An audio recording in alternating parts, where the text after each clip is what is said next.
नमस्कार भाइयों। तो आज हमारी फार्मेसी की फोर्थ क्लास और आज हम पढ़ने जा रहे हैं नेचर ऑफ ड्रग। पहले हमने किया था सोर्स ऑफ ड्रग, तो अब हम स्टार्ट करते हैं नेचर ऑफ ड्रग। लेकिन नेचर ऑफ ड्रग होता क्या है, फिर हम आगे कंसेप्ट पे चलेंगे। तो नेचर ऑफ ड्रग क्या होता है कि केमिकल और फिजिकल, केमिकल और प्लस फिजिकल स्ट्रक्चर है जो ड्रग की, उसको हम क्या कहते हैं, नेचर ऑफ ड्रग कहते हैं। लेकिन अब केमिकल क्या होता है और ये फिजिकल क्या होता है, तो ऐसे समझ लो आप दवाई ले रहे हैं कौन से रूट से ले रहे हैं, रूट यानी मुंह के द्वारा ले रहे हैं या आप इंजेक्शन के रूप में दे रहे हैं, वो किस पे डिपेंड करेगा, वो इस पे नेचर ऑफ ड्रग पे डिपेंड करेगा, मतलब उसकी स्ट्रक्चर कैसी है। तो जैसे लिक्विड बॉडी होगी तो वो आप इंजेक्शन के रूप में देंगे, जो सॉलिड होगी वो आप मुंह के अंदर से देंगे।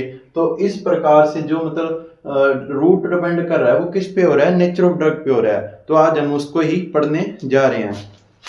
तो सबसे पहले भाई आता है एल्कालॉइड्स। ऐसे सब्सटेंस कह लो, ऐसे कंपाउंड कह लो जो हमें कहाँ से मिलते हैं, मेनली प्लांट से मिलते हैं, एनिमल से भी मिलते हैं, लेकिन मेनली जो होता है वो किससे मिलते हैं, हमें प्लांट से मिलते हैं। ये नाइट्रोजन कंपाउंड होते हैं, मतलब इनके अंदर क्या होती है, नाइट्रोजन कंटेन होती है, और इनके अंदर कार्बन भी होगा, हाइड्रोजन भी होगी, ऑक्सीजन भी होगी, और इनके अंदर नाइट्रोजन तो होगी क्योंकि ये नाइट्रोजिनस कंपाउंड है। अब देखो कि ये अल्कालॉइड्स है, इनके नाम से पता चल रहा है कि ये कौन से नेचर के होंगे, अल्कालाइन नेचर के होंगे। अल्कालाइन नेचर का मीनिंग होता है कि भाई बेसिक नेचर, बेसिक यानी ये कड़वे होंगे, ठीक है। तो कड़वे होंगे, जैसे मतलब जो भी दवाइयां आपको कड़वी लगे, लगभग कड़वी दवाइयां क्या होगी, ये इसी से होगी, अल्कालॉइड नेचर से होगी।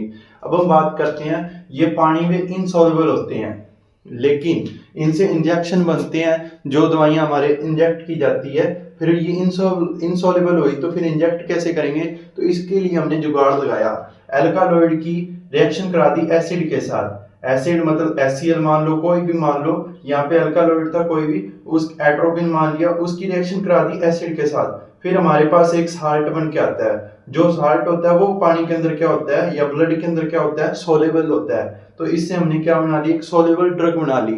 जैसे कि आपने फील्ड के अंदर देखा होगा कि एट्रोपिन सल्फेट होता है, वो इंजेक्शन यूज किया जाता है, जो कि अल्कालॉइड नेचर का ही है। तो एट्रोपिन को क्या किया, एसिड के साथ हमने रिएक्शन करवाई, फिर उसके बाद हमारे सामने क्या बन के आया, एट्रोपिन सल्फेट बन के आया। और अब हम इसके एग्जाम्पल की बात करते हैं, तो एग्जाम्पल एट्रोपिन हो गया, मुस्कुराइन हो गया, और क्विनाइन हो गया, जो कि मलेरिया के अंदर यूज दवाई की जाती है। आप सभी ने इसके अंदर एक बात मेन कॉमन देखी होगी कि इन सभी के पीछे आइन लग रहा है, INE लग रहा है, INE लग रहा है, INE लग रहा है इसके पीछे भी। तो इसके पीछे जो ड्रग होगी अल्कालॉइड्स की, उसके पीछे क्या लगा होगा, INE लगा जरूर होगा। तो भाइयों अब हम बात करते हैं ग्लाइकोसाइड की। ग्लाइकोसाइड एक कौन सा कंपाउंड है, नॉन नाइट्रोजनस कंपाउंड है, यानी ये अल्कालॉइड्स वाला कौन सा कंपाउंड था, नाइट्रोजनस वाला कंपाउंड था, और ये ग्लाइकोसाइड इसका उल्टा हो गया। इसके अंदर भी कार्बन होगा, हाइड्रोजन होगा, ऑक्सीजन होगा, लेकिन इसके अंदर क्या नहीं होगा, नाइट्रोजन नहीं होगा। अब हम बात करते हैं ग्लाइकोसाइड। जैसे नाम से आपको पता चल रहा होगा कि इसके अंदर एक शुगर पाई जा रही है। शुगर कौन सी है, ग्लाइको वाले नाम से पता चल रहा है ना, शुगर है इसके अंदर कोई ना कोई।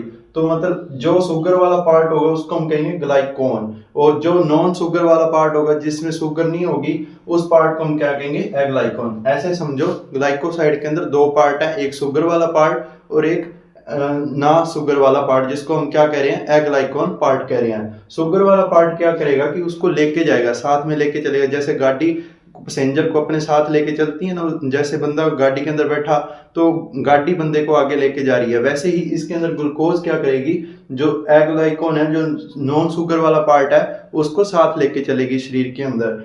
तो इसलिए इसका नाम क्या पड़ता है, ग्लाइकोसाइड पड़ता है। तो ग्लाइकोन वाटर सोल्यूबल होता है, तो ही करके जो ड्रग होती है इसकी, वो अपने ब्लड के अंदर ट्रांसफर होती है। उसके बाद हम बात करें, जब हम इसको एसिड के अंदर बॉईल करते हैं, एसिड के अंदर मतलब गर्म किया, तो ये हाइड्रोलाइज होता है। हाइड्रोलाइज का सीधा मीनिंग होता है टूटना। तो जो ग्लूकोज वाला पार्ट होगा वो टूट जाएगा, ग्लाइकोसाइड बन जाएगा, और जो नॉन शुगर वाला पार्ट होगा वो एग्लाइकोन पड़ा रहेगा। अब हम बात करते हैं इसके एग्जाम्पल की। इसका एग्जाम्पल है भाई डिगीटॉक्सिन और डिगोसिन और उबेन। आपने इन सभी एग्जाम्पल के पीछे कॉमन चीज देखी होगी, IN लगा है, आई एन। तो जो ग्लाइकोसाइड होते हैं उनके पीछे कौन सा सुफिक्स लगा होता है? आई एन लगा होता है। इससे हम इसकी आइडेंटिफिकेशन कर सकते हैं।